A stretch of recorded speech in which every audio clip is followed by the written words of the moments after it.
Nak tahu macam mana orang biasa boleh sediakan wang kecemasan RM150,000? Wang kecemasan ni bukan benda mewah. Ia benda asas sahaja.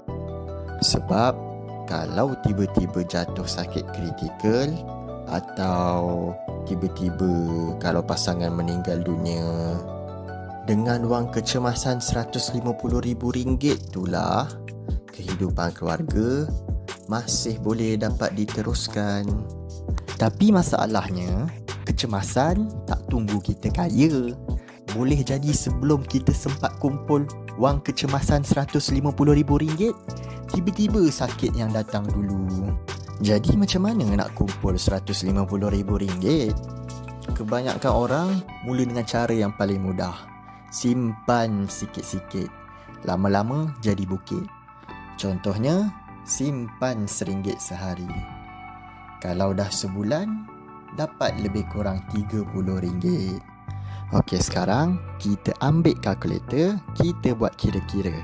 Bila kita simpan RM1 selama setahun, setahun ada 365 hari, maka setahun kita akan dapat RM365.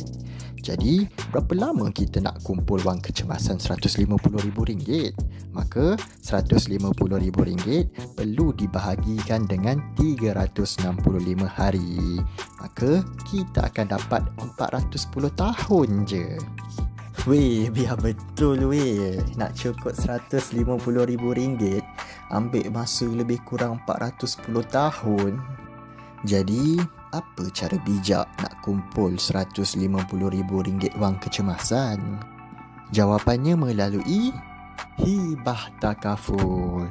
Tapi macam mana hibah takaful ni boleh buat kita kumpul RM150,000 wang kecemasan? Macam ni cara dia. Suami carum takaful dan ambil hibah untuk isteri. Begitu juga dengan isteri, ambil hibah untuk suami.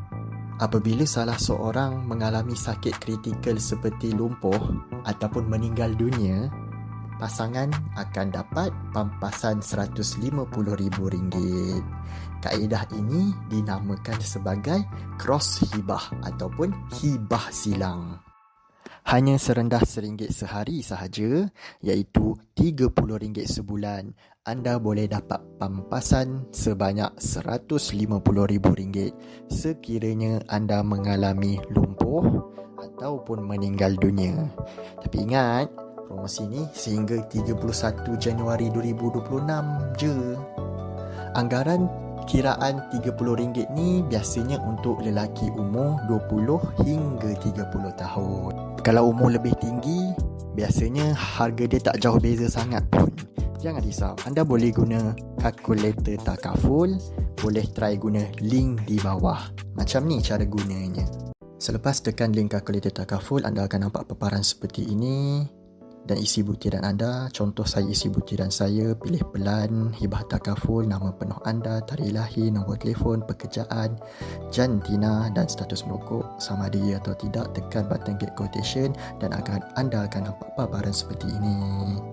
Dan pilih mana-mana package hibah yang anda nak. Setelah tekan, anda boleh terus WhatsApp ejen dan boleh berbincang dan tanya apa-apa soalan dan set appointment. Itu sahaja. Jangan lupa link kalkulator takaful di bawah. Boleh terus WhatsApp untuk tanya sebarang persoalan.